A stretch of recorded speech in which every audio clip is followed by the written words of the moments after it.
let's try to be healthy. Let's go over to Walmart and get one of their packaged salads. Then I was like, but there's a Waffle House. And I'm in Georgia, so snack time. Hello lovers, welcome back to Travel Snacks. Today our journey takes us from St. Simon's Island, Georgia to Savannah, Georgia. In this episode, we start out with the beautiful Driftwood Beach on Jekyll Island, make it to Savannah, and eat some delicious Waffle House. I also learned some hard lessons in this episode that leads me to make some different changes to my YouTube channel. So let's jump right in. So once I got close to where I was going next, I was like, okay, I see where it is, but now I need to find a library so that I can get on to doing some work. And there was a library in an area called St. Simon's Island. It was so quaint. It was right on the water. Their library was really nice, and they had like white rocking chairs on the porch of the library. It was like on this water with rocks and stuff. There was a pier, and it was like a super choppy, stormy day that day and really cold, but so beautiful.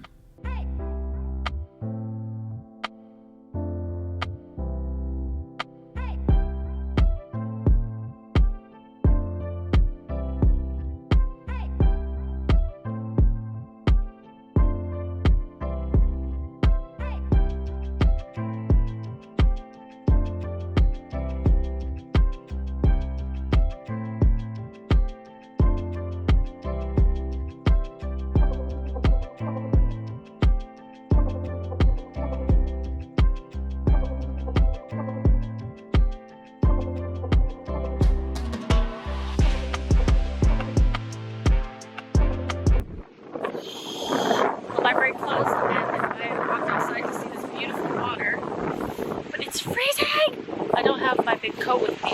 It's in the car, but I just want to get like a few shots. But this water is super choppy. It looks like it's about to storm out here, but it's like, it's awesome.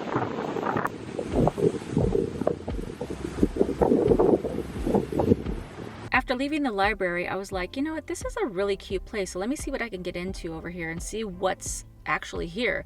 So I drove around for a long time. They had a really nice lighthouse. They had the World War II museum. I didn't go into either of those things because it was a really cold day. There were also like a lot of like marshy, like swampy land things, and it almost looks like land, but if you walk in there, you're gonna fall because it's water. And it's just really a different type of scenery that I'm used to in California. And then I ended up at this really awesome beach, and then I just sat there for quite a while because it was really pretty. It was raining on and off, and I was able to just catch up on some of my phone calls to my friends and family, and I sat there forever to the point that it got dark. And then I was like, okay, now I really need to find out what I'm doing because I am going to stay in this area. I wanted to go to Jekyll Island that night for sunset, but I found out that it was $8 to get in, and I was like, well, it doesn't really make sense to go at night if I'm only going to go to take pictures. So instead, I'll just stay here tonight and then get up early and go for sunrise. So I drove kind of more into the town of the St. Simon's Island, and I sat there for a while because it was started to pour down rain. I mean, it was to the point where the rain was like in sheets and it was just going by, and I was like, dude, this is crazy.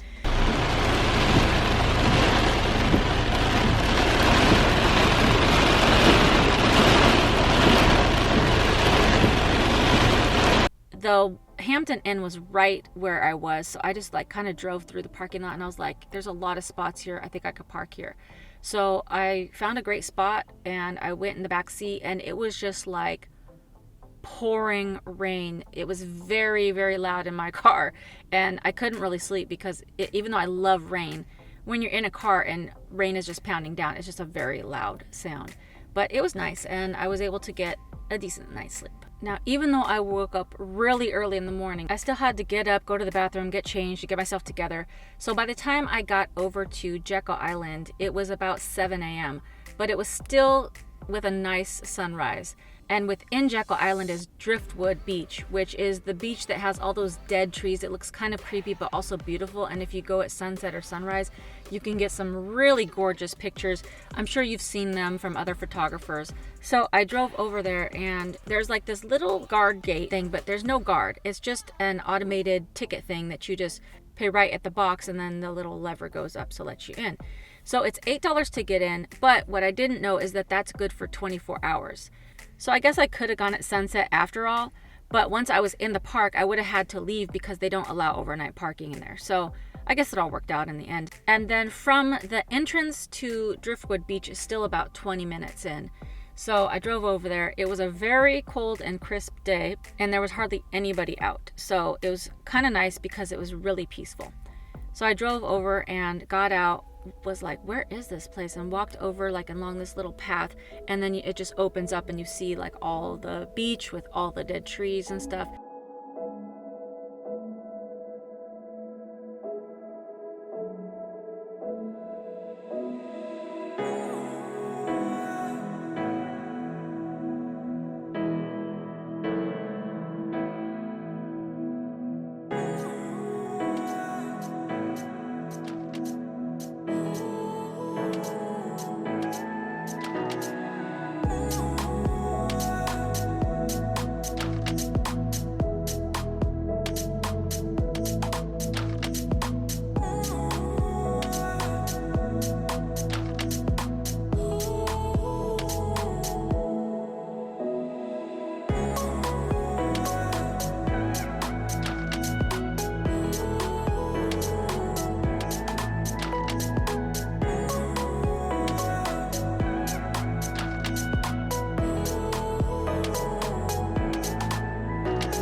Like to come out here and just read or do something peaceful, but my hands are frozen, so I'm gonna go walk around for just a little bit and then I'm gonna go back to my car. It was just so peaceful and just so pretty with the sunrise that I ended up spending a lot of time just walking around. And then I was like, oh, let me get some cool shots. So I'd set up my camera and then I'd set it on video mode and just like, you know, walk around. So that's a tip. So if, I don't know if I've mentioned this before, but if you ever want to get, if you're by yourself and you ever want to get some selfies or some shots of you jumping up and getting that, you know, picture with your legs up, if you don't have a timer, it's okay. So what you do, you set up your camera or your phone and you just hit record, and then you just record the whole thing. And then when you come back, whether it's on your camera or on your phone, you can go back later and just pause it and then like scroll through the footage and just get like the perfect still photo and then just take a screenshot of it. Then you'll have like an abundance of photo options to choose from. There's also some really weird artifact type things, like I don't know if they came off of ships or if something was dumped there or just washed up. I don't really know. It just seems like a very strange place and kind of eerie. Like I think if you were there after dark, you might get a vibe of like hauntedness, but during the morning, it was really quite peaceful. And even though it was like a brisk morning, it wasn't terrible. So I was able to stay out there for quite a while. Because it was so peaceful, I was thinking like, maybe I could just like hide out here and just find a parking spot in Jekyll Island to sleep.